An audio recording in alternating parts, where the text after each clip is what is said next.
Today we have the third and final day of the ArabNet Digital Summit here in Dubai. I hope you enjoyed. By the way, give a hand to the organizing committee, please. They did a very good job over the past 3 days. The upcoming panel is about branded content and brands as storytellers. The proliferation of media and devices is making it more challenging for brands to capture the attention of their customers, to be part of the conversation. Many brands have shifted away from traditional ad spots towards the creation of entertaining, value-added content. This session explores how companies are using branded content to create engaging narratives for and around their brands' stories to help them stand out. The moderator for the panel is the Strategy and Development Director of DMS, Ziad Khamar. Please give him a hand.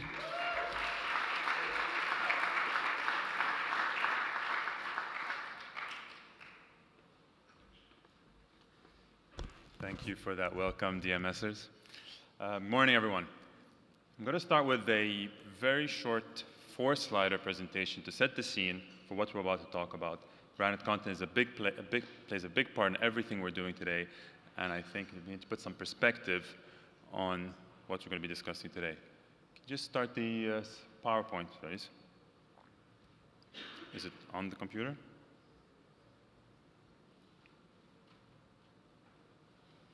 Oh, here it is. Okay, excellent.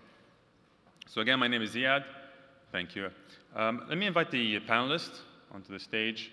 I'll finish the few slides quickly. I'll allow them to introduce themselves.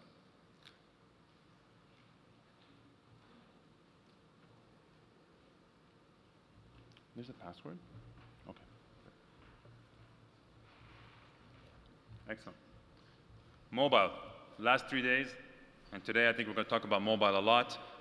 Center of our day, while watching TV, the amount of news we consume, and most of the websites we all visit on a daily basis now is ranging from around 25% to 75% of their traffic is coming from mobile.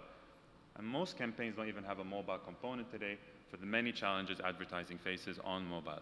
We're doing some great banner advertising work, some great video work, but we're still not excited enough, and there isn't still enough traction on that space.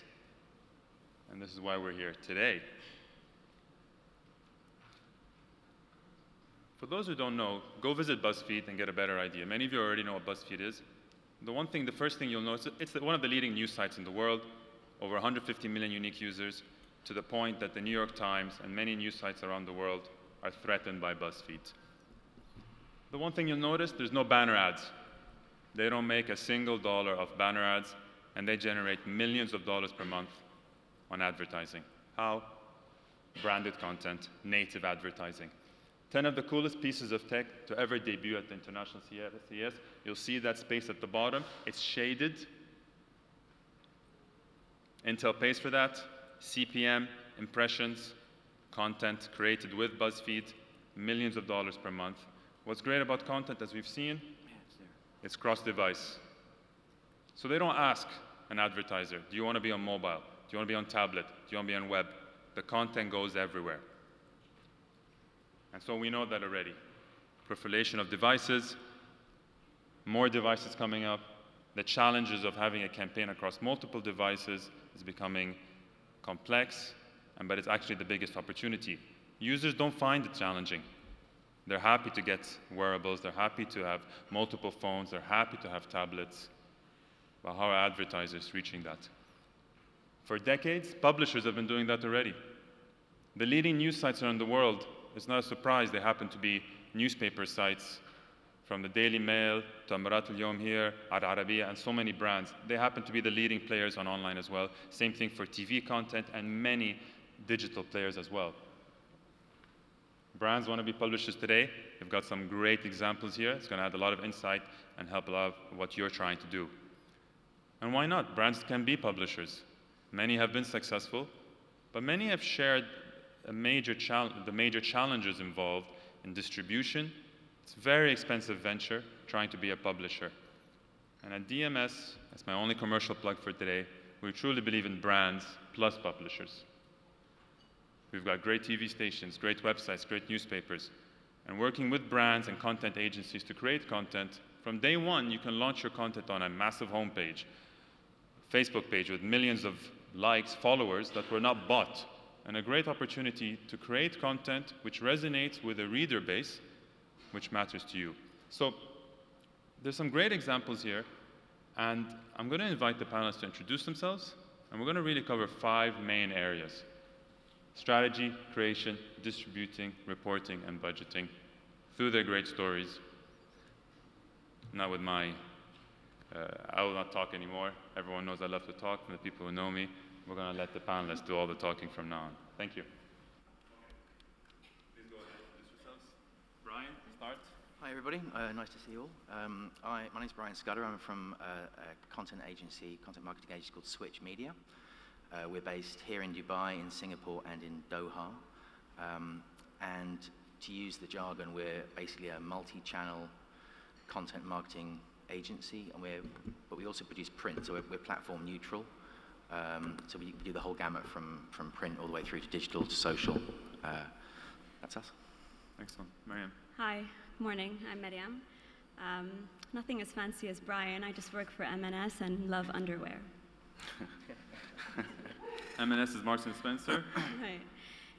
Hi everyone, I'm Joseph Daha. I work at Nestle Middle East and look at after digital and social media there as well. Okay, excellent, thanks Joe. We're going to start with Mariam. She's done some great work on the branded content in the region, and we're going to introduce a video in a short while. I'd like you to start by telling us what is London Calling, Okay. what are we about to see, and then we'll go into how did that all come together. So please tell us. So I joined M&S about a year ago. M&S is a heritage brand in the UK. People love it over there. Over here, it's been growing double digits, but kind of underrepresented with the Arabs. The Brits, it's got a great place in their hearts, but for Arabs, it was just not there yet. I thought, okay, we have a problem here. How do you really drive with, how do you really build your awareness with the Arabs? First and foremost, given my background, I thought TV. Let's shoot an ad, put it on TV, drive it for a year, and highlight the benefit, and then I'm done. But actually, that wasn't the way we could go because I didn't have the money for it. So I thought, okay, what's the best way to do it? Let's listen to what the consumer has to say. Let's talk to the customer, understand her in the region. What are things about the Arabs? What are the commonalities across all the markets? What is it that really, really defines the Arab woman in the region? So I think we could show it now, and then I could tell the story. Excellent. Could you play the video, please? It's a 2-minute episode. شو يا كريم؟ كيف عامل لحالك؟ بدك شي؟ عايز شي؟ طمني. ما تقلقيش يا منى، كله تمام، طمني بالك. انا اكلته وحطيته ينام. اوعى تنسى الدشي. لا كله تمام، ما تخافيش يا طنط منى. يا هو الحقيني، الواد رجع بعد ما طبطبت عليه، حصل له حاجة؟ اوديه الدكتور؟ عادي يا كركر يا حبيبي، عادي. المرة الجاية حط فوطة على كتفك، يلا اقلع الجاكيت ده ووديه دراي كلين. دراي كلين ايه يا ماما؟ ده ماشين واشبل، ما بيبقعش، من ماركس اند سبنسر. نقلع ونغسل على طول. والكرافات؟ نفس التكنولوجي. تكنولوجي كمان حصلت الهدوم، والله عقل كويس قوي. خلاص يعني البيبي اوكي؟ الا شيرين بجد راحت السبا دي ولا اسمها ايه؟ امال بهزر. يا ابني اللي بتولد لازم تقعد في الدفا 40 يوم على الاقل، والا مقاومتها للامراض تبقى في النازل. يا ماما ما هي قاعده في الدفا، هو السبا ده بارد مثلا؟ ما انا عارفه ان السبا سخن، بس لازم تقعد في السرير، ولو حبت تخرج تتمشى في البيت بس كده شويه. ماما سيبك من شيرين دلوقتي. هسيبني ازاي يا حبيبي؟ اذا كانت مش عارفه تاخد بالها من نفسها هتاخد بالها ازاي من رأفت؟ تاني رأفت؟ تاني يا ماما؟ سيبك بس من موضوع الاسم ده دلوقتي، ده قرار شيرين. يعني ايه؟ قرار شيرين يعني ايه؟ انت ايه هنا؟ شرابة خرج؟ دلدول؟ مالكش كلمة؟ انت الراجل، والولد شايل اسمك، والست لازم تسمع كلام جوزها واهل جوزها، امال اتجوزتوا ليه يعني؟ ماما شيرين اتجوزتني عشان بتحبني، مش عشان تسمع كلامي. دي مش مدرسة. وبعدين شيرين مراتي وانا جوزها، يعني بنقرر كل حاجة مع بعض، هي العلاقات المودرن كده. زعلتني منك يا كريم بجد، زعلتني. بتكلمني عن العلاقات المودرن، يعني انا خلاص عدى عليا القطر، بقيت موضة قديمة، انتهيت. خص عليك، بقيت خلاص من الجيل القديم، وانتوا يعني المودرن قوي. ماما انا ما قلتش اي حاجه كده خالص، وبعدين ما فيش حد يقدر يزعلك طالما انا موجود. انت ست الكل. سيبك بس من موضوع الاسم ده دلوقتي. ماله اسم رأفت؟ اسم باباك وجد باباك وجد جد باباك. يا ماما احنا مش العيله المالكه.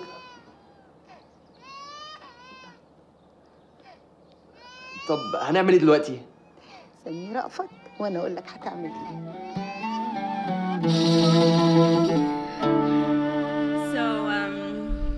So first I thought about creating content, and we thought, okay, let's tell a story that people could love, people could relate to. And then I figured, why create it when it already exists? And I think this is a snapshot into the realities of at least my life. I think this woman is a walk in the park compared to my mother-in-law. But that was exactly what we wanted to do. We wanted to somehow integrate the brand and integrate the innovations of our brand, as you saw with the machine washable suit, into a story that we can all relate to and into our lives. So that was how it came about in my mind. And then there was the ever-ending challenge of getting it approved internally.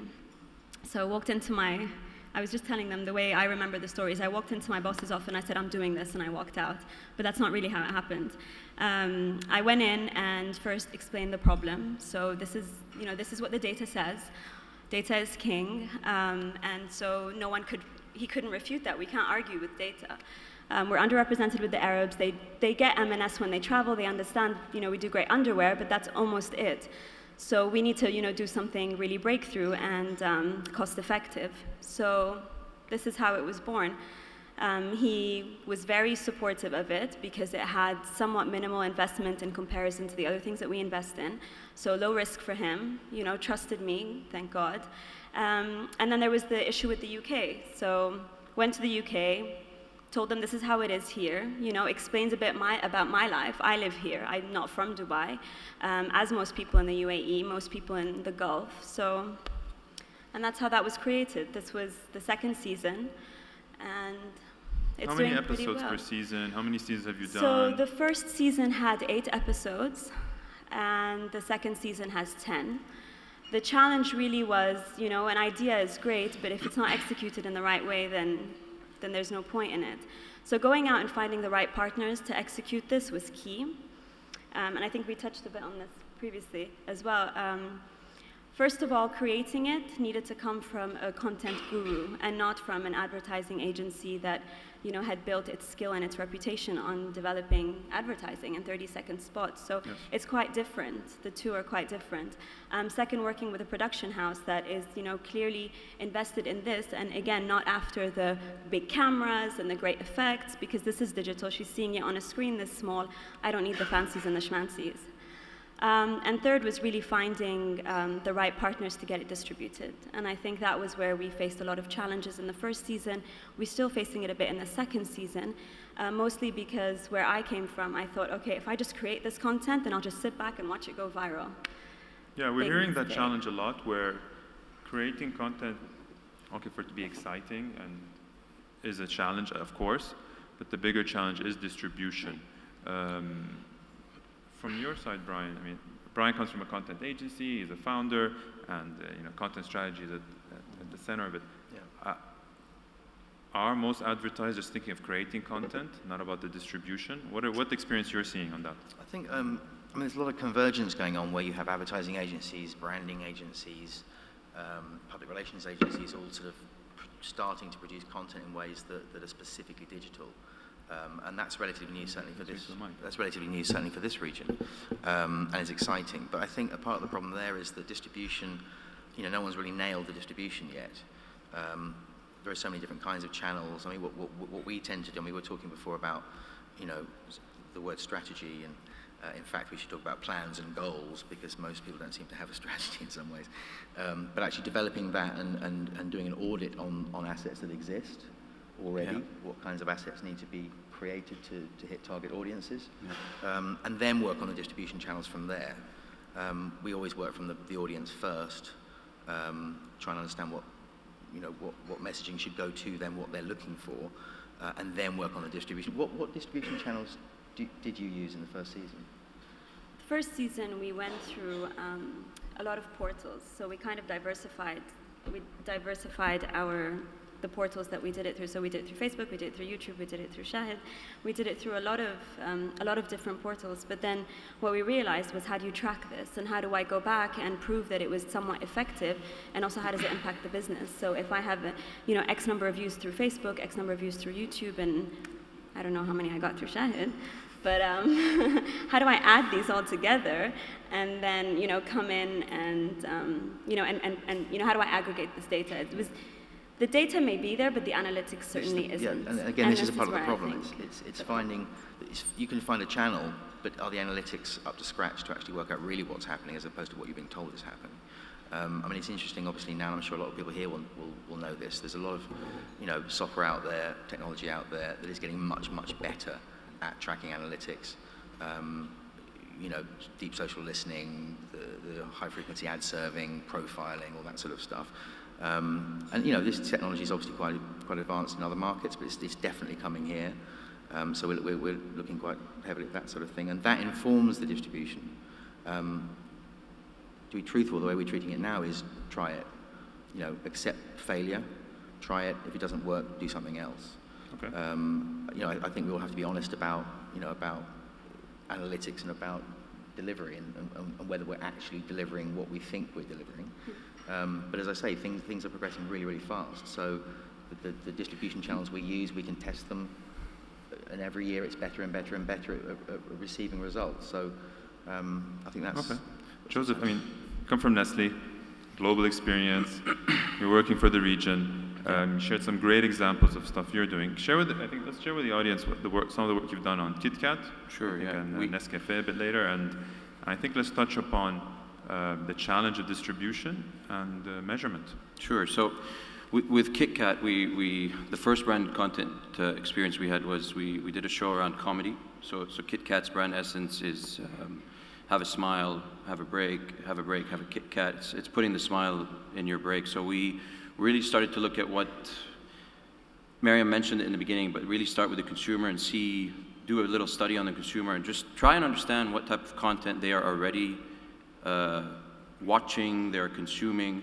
So we did a big study and found that in the region, mostly driven by Saudi, there's a lot of content around entertainment, humor, and this is really where we started to build out the concept. And the idea really, long story short, it was to try and find the next big Arab comedian. So we set up a show where we introduced different phases. There was a recruitment phase where there was a calling for amateur and young comedians who were trying to make it in the region to basically come audition. And we were essentially doing what you would do on TV, like an Arab Idol, etc., but online. So it was an online show around comedy. And it was 10 webisodes. So finally, when we shortlisted, they all flew out to Dubai, and this is where we shot the show. Interesting on distribution, in the very beginning, because it was our first experience, we really, really wanted to get the content right. And we didn't really give a lot of thinking around distribution. What we were hoping would happen is that the webisodes would be so funny and the comedians would be so hilarious that this thing would just spread and viral. Yeah, it would just viral and spread, and that we would be able to produce content that's really good. And this production was taken care of by us and our partner agencies. So we didn't really give much thought to distribution in the beginning. We thought a little paid media to begin with could help it really kick off.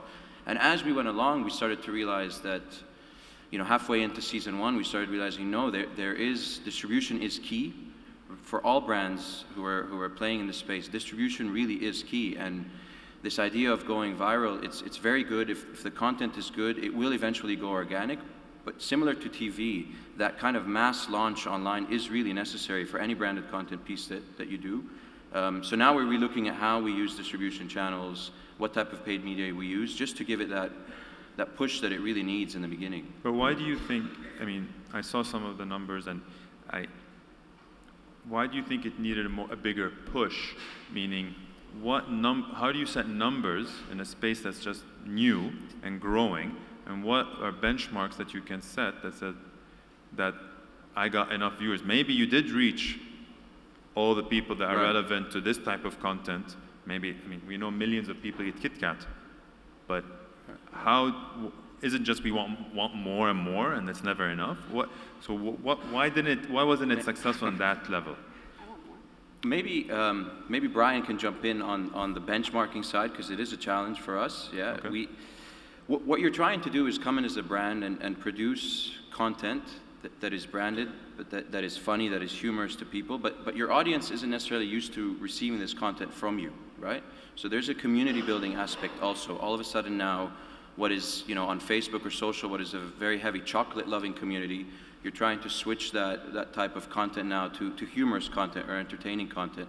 And you're almost gathering an audience. You start to look at your subscription base, what type of targeting you want to do. So it's also about, the distribution is necessary because you need to bring in a community that is really interested in entertainment, interested in that type of content you're bringing in, and targeting, using the platforms that target really, really well to bring that audience in and build that up. The problem we have, which is what you're mentioning, is it's everywhere. So distribution is, I need to do a little bit on Facebook, I need to do a little bit on YouTube, and at the end, when you start to sit down and benchmark and see, did this campaign do really well or not, the first learning for us was we tried to group everything. We tried to take it as an entire piece and say, did the Kit Kat Comedy Break show do well? Yes or no? And then we learned, no, you have to kind of look at each platform separately and say, okay, on social, on Facebook, what did we do? And did this do well? What was our engagement level there? And that's very difficult, because when you go in and you're faced with management, they give you this budget, you do a big production, you shoot a show. Did it do well, yes or not? They're not interested in kind of the agnostic silo numbers. There's right? also two kind of separate things going on here. One is, mass retail consumer, and the other is B2B.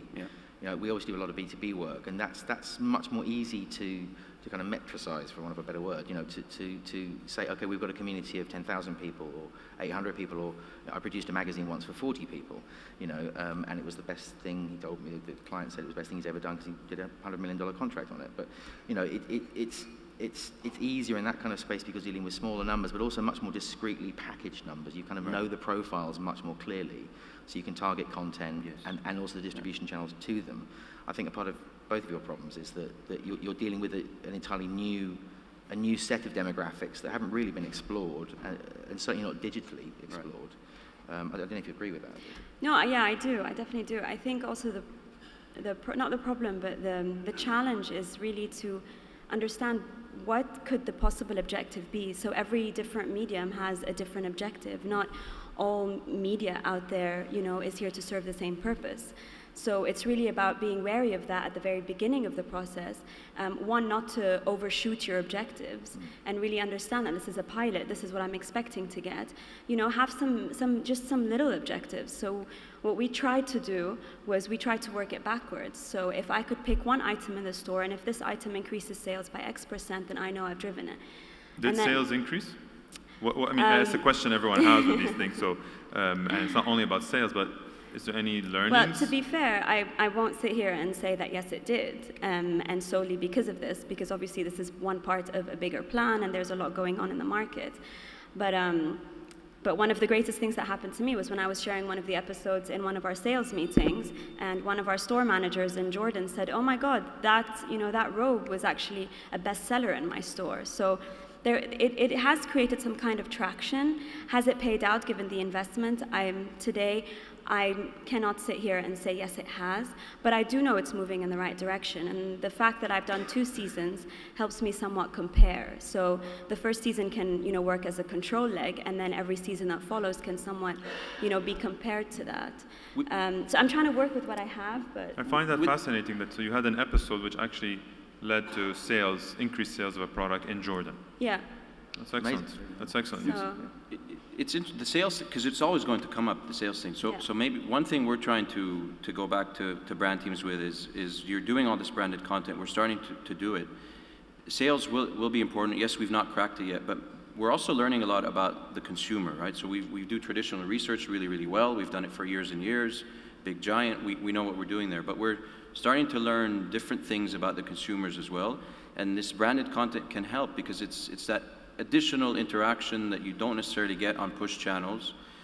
And it helps you form, so you'll do your webisode, but then there's a whole social piece around that show, which helps you learn a little bit about what is it that they're interested in. They give you feedback. Today, they're very, very open with feedback. This is what's great too. When we did the comedy show, we would edit episodes before they launched based on feedback, right? So there was not enough content in Arabic. One of the first criticisms we got is, this is an Arabic show about Arabic comedy. Why are your comedians doing their stand-up routine in English? So then we went back and rethought, okay, how do we plug in more Arabic into it? So there is a big, it's not crowdsourcing, but it's learning a lot from the audience as well, that we're building back into the brand teams as do, insight. learn, do is a classic phrase. Yeah, and that's what is key. that, Brian? Sorry? Do, learn, do. You know, just make it happen. This is my point about failure. Is, you know, clients have to accept a certain level of failure before, and we all do, I think, before you actually reach the kind of targets that you set yourselves. Yeah. But it's that loop, that feedback, and that's, let's face it, that's really what's different about digital content production for digital as opposed to for print. You have so many more tools to do that with, and so much quicker. It's true, and I also think you touched on something very interesting, is the research aspect of it. So really driving more and more consumer insights and understanding them, because in the end, I mean, the consumer drives everything that we do. There are I mean, it's because of them that these brands exist. So the fact that you're able to learn more about them, you know, can somehow invest itself into a different form of communication, you know, into a different plan. So it could create product, you know, you could go into creating an actual different Kit Kat. It could, you know, it could bring in a very, very different, it could input itself into something very different than just the next digital plan. Yeah, so. absolutely. Joseph, have you come across any examples of where it's actually informed the product directly? It's changed the shape or nature or the packaging or something of a No, product?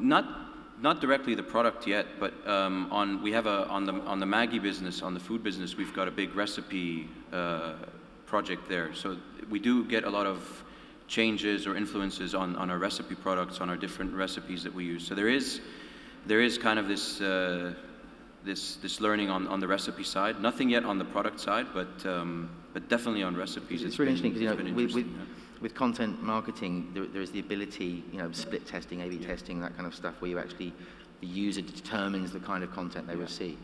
But I've never thought of it in terms of the user determines the kind of product that they receive. I think that's quite an interesting. We do ask certain things on. So well, you mentioned Nescafé Arabiana. Right. You learned feedback and. So Nescafé, on distribution, it's interesting because people think distribution maybe is just paid media, but there's other distribution mechanics that we're starting to explore today. So the U-turns, the Tilfazes of the world, the Sahis of the world, we're starting to work with them. So Arabiana was the first. And it's a different take on doing your own production, going out with your own production company or your partner agency, where you take care of storyboard, you take care of scripting, you bring in someone that does this already. So there's with U-turn and Tilfaz, with Arabiana, we worked on. What's Arabiana? Arabiana is an instant Arabic coffee. So it was launched last year. It's the first instant Arabic coffee in the region. So it comes from. It's basically targeting Saudi youth. Instant Arabic coffee takes a long time to prepare. It's a 2-3 hour process. So the idea was, how can we get instant Arabic coffee on the go? So great product, great group of agencies that we worked with on the creative side of it. But then we thought, how do we get it into Saudi youth? There was no TV budget, so the business came and said, we don't want to spend money on TV. And we started to explore with U-turn and your Tilfazes of the world on how do we not just integrate it. So we didn't want, you know, the shots of I'm drinking it and a zoom in on the mug or product we were placement. We talked story with them. How do you incorporate this into a webisode of U-turn or Tilfaz? And there what you get on the distribution side is their reach, right? There you get their 2 million views per webisode or their already established community. So it's a different take on doing kind of your own branded content piece, and that's exactly really the point I was trying to make. The brand plus a publisher that has content creation abilities, but plus distribution. It's a different and it gets a lot of your channel. business objectives out of the way, and so you can enjoy with the content creation. And pre-existing communities. Exactly, as well, there's already communities And created. it's working with the right partners, you Yes. know, and not just expecting that your regular partners that have been doing, you know, really well on certain things, it doesn't mean that they can do the other things just as well. There's a specialty in it that needs to be recognized, I think. We have a lot more questions. Is there any questions from the crowd to get? We have a wealth of experience here. We can get some questions and then go on. There's a question here. Can someone pass the mic, please? Can you hear me now? Shout. Yeah. Let me repeat the question. So he's asking what kind of distribution channels worked really well. Let's start with Joe. You have to start with what, so when you say distribution channels, you mean for content that you've produced? It really depends. You have to take each channel on its own. What I can tell you, for video, what works really well is video platforms, right? So if you are launching a show on YouTube and it's a YouTube-based show, you really take the whole Google piece, you sit and you look at where search can play a big role, where the Google Display Network or the YouTube engine itself can play a big role. What we found is, quite surprisingly, more than the display portals, they're necessary for maybe in the beginning, the awareness around the show, but later on in terms of that extra reach that we want in terms of views, what we're really working on now is we've got a big push on mobile. So we're finding that a lot of the webisodes, a lot of the shows and the branded content that we are producing is really being viewed on mobile more than anywhere else, large percentages of it. So we're trying to rethink the mobile partners we work with. So there is a distribution model that's really becoming necessary that I think a lot of planners are getting now and are understanding, but maybe underplaying. So that's a big part. And then the second really is YouTube. I mean, if it's a YouTube show, we're really using YouTube in a smart way, working with the Google and YouTube teams in a smart way to kind of help push that show as well. What we've learned is cross-platform, trying to push conversions from one platform to another don't really work. You're talking about less than 2%. So if you have a show on, we were talking about this the other day, but if you have a show on YouTube or Shahid or wherever, to try and take Facebook traffic or Twitter traffic to it, it doesn't work. We've tried it for several campaigns. In our experience, at least, it's not worked. So I think when you're thinking of distribution, think on that platform, think to try and use your distribution in a way that's organic or that can drive organicness of the platform itself, as opposed to driving Facebook people to YouTube and vice versa, because that conversion has been very low for us. I don't know, Miriam, if you've had the same experience. It's very similar. It's very similar. The conversion is it's just not there. Yeah, it's just not there. I think YouTube works because it's mass and because today it's, the region is the highest or second highest in the world of YouTube. But I think it depends on the content and it depends on who you're talking to. So in some instances, I think it would be really great to tap into little forums. So we have expat women, which is a huge thing in the region, but M&S does really well with these women because they're mostly, exactly who our targets are. So I think it kind of really depends on the content and what you're trying to achieve through that content, and then the distribution channels should come. If you don't know what you're doing, which is where I was, then YouTube would be the best bet. But make sure your buying is in line with exactly your demographics. What we saw in the first season is a lot of the profiles on YouTube in the region are men's profiles. So it's a man's account, and his wife would watch through that. So you need to be very wary of the cultural facts in the region. So at first glance, I'm like, what are we doing? We're buying wrong. Why are men watching my show? I'm targeting women.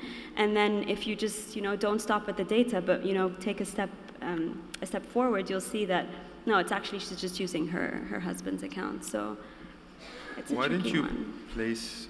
Definitely, you have to place your content on YouTube, no doubt. But why didn't you, instead of driving users from other platforms, why don't you place your content and do more deals on other platforms that houses the whole series? I mean, it's the same on, it's the same on all the content. Right. You should never have it in one area. Yeah. So why haven't you placed your content in multiple areas? Not all maybe provide the power of YouTube, but reach is important. Distribution is even more important sometimes than data at the times, because you need people to consume this content and shout. No, it's a good. Also it's how much budget you have in the beginning, but it's a good point. You're producing content. I think we were obsessed in the views and the number of views that we wanted to achieve on YouTube at first, so we didn't really think about that for the first season. We thought YouTube, it's going to be a harder sell internally to come and try and add up all the different views you're getting from everywhere.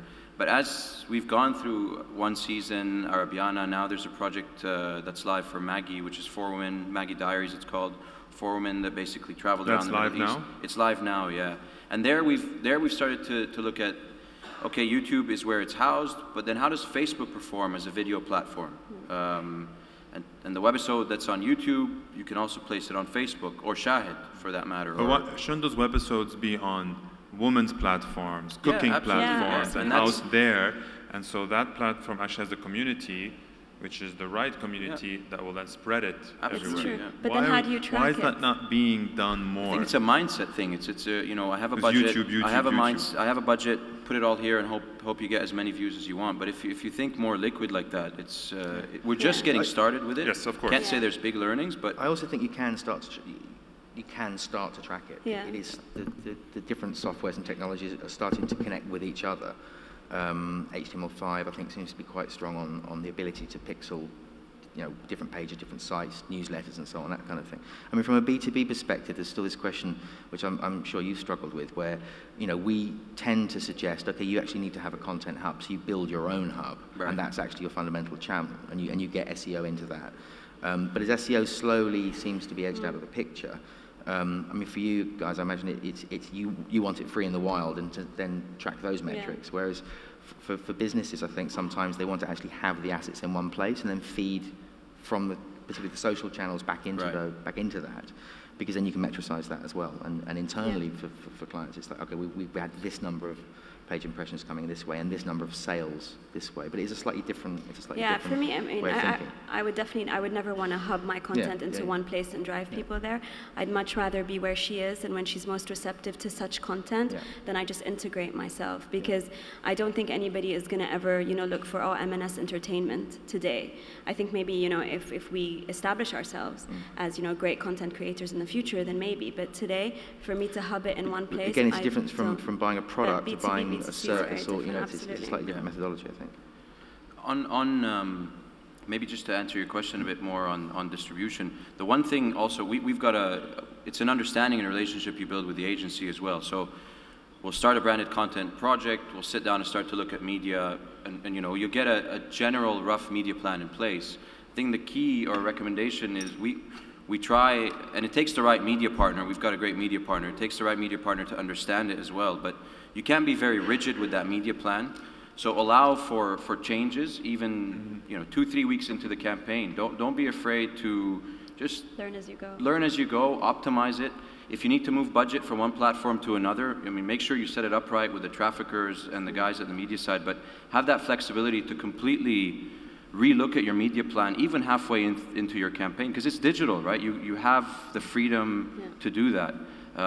It's not this booking order that is sealed and set. You really do have the opportunity to move things around, but set that up in the right way with your media partner so that it gives you the freedom to do that. So if you have a content, you know, branded content initiative, what percentage should go into content production, and what percentage should go into, I'm not saying numbers, percentage, into distribution? Good question. Getting to make. So you've done a few. You're in your third or fourth one. You have 2 full seasons. You've got loads of experience. Let's see what each one. Joe, let's start with Brian. Well, I mean, we're actually, again, it really depends on the client, and we have such a broad range of clients. It's almost impossible to say that there's something an average across. With some of our new clients, we're looking at investing quite heavily in high-frequency ad serving, that then goes into the content production. Now, the high-frequency ad serving is cost per thousand is a really good price, as long as you have the right technology partner. But what percentage of the total budget?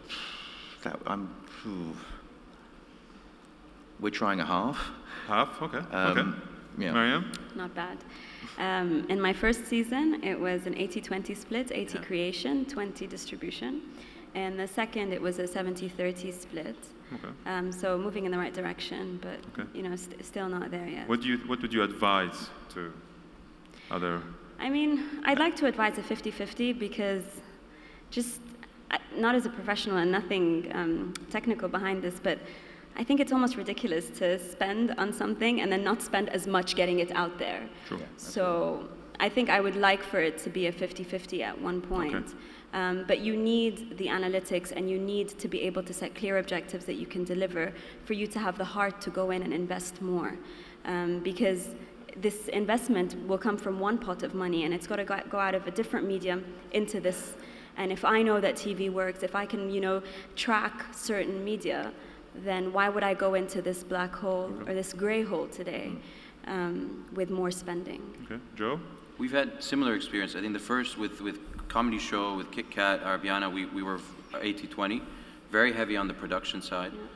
Now with Maggie, we've learned a bit and we're trying to aim for that 50-50. The interesting thing about Maggie that we've done, which is new, is we've added the ATL piece to it. So we used outdoor and TV to drive traffic to the show as well, or at least not drive traffic, but introduce the show, introduce the concept of the show.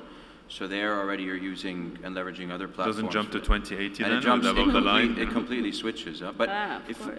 From my experience, if I'd have to recommend, I try and lower the production costs, because we obsess too much on the quality of, and it's YouTube. The audience will forgive you if it's not shot in HD, and you know, there is a forgiving audience. As long as it's relevant to them, I would spend more on the distribution side, and this is what we're trying to do. Yeah, is there content production for web? Is there, I mean, how much is it besides established multi-channel networks? Is there a party that are willing to just make a few $1,000s versus the hundreds of thousands they'd make on TV? Absolutely. Locally, regionally? Absolutely, we do it. You know, it's people always ask, and I don't think there's a source to get, you know, list of suppliers. You need to find people. I mean, we touched on this also. Not all production companies know how to shoot for web, right? So there are certain things you need to take into mind while you're on set or shooting. How will this work later? What type of overlays do I need? Is there anything where the character needs to say anything? You know, like, you know, subscribe here. Do you need to shoot that ahead of time? Oh, it's a good and point. it's also compression of time. You know, editing styles are different. You said that the screen size. How long did each episode take, Mariam? I mean, do you do the whole season? I assume. My production team is here. God bless them. The entire show was shot in a day. In a day, each season, in a whole day. Excellent. A day. Wow, I should speak to you more often. Yeah, you should speak to They can't say a week or something. We got some questions? Any questions? I have a question here. If you want, I'll repeat your question.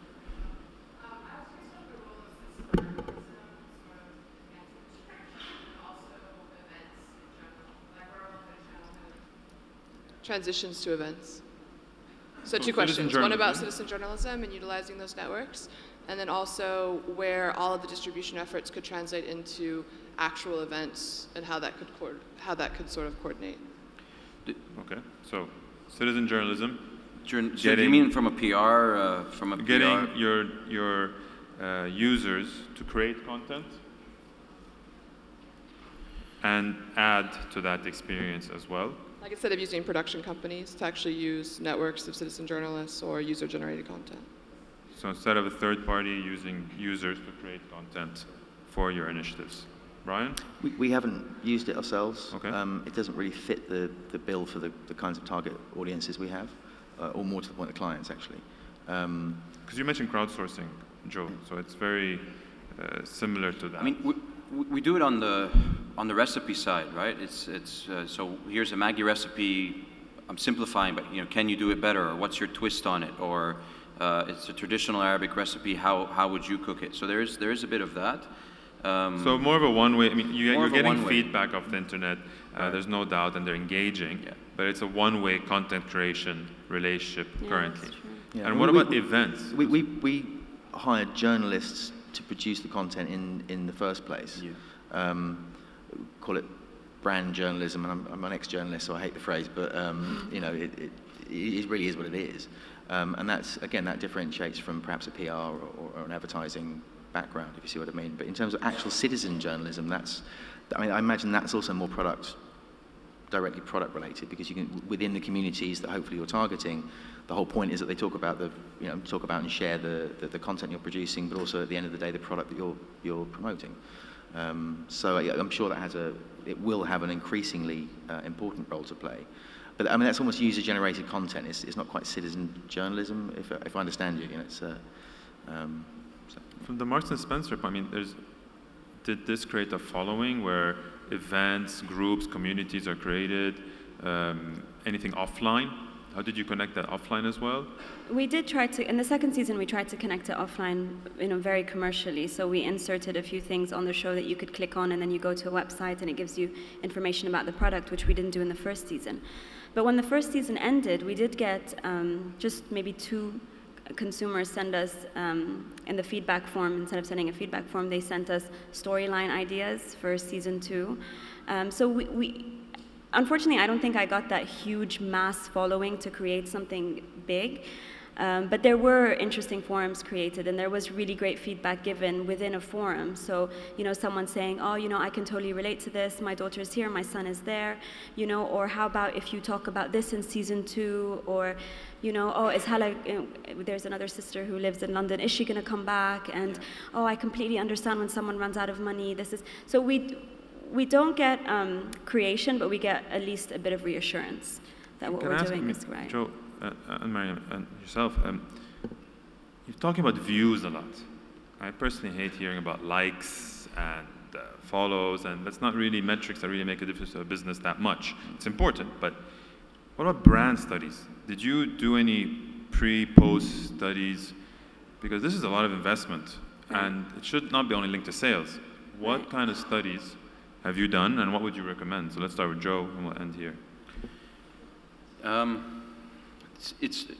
Look, the research agencies here this is new for them. So these types of studies are new. So you need to, at least on the media side, what we're seeing is the Facebooks of the world are partnering with Nielsen, things like that, where they have studies that we're doing that it's still early, but there are studies that we do, say on a controlled environment, exposure to the ad or the webisodes, etc., versus a non-controlled environment, just to see what type of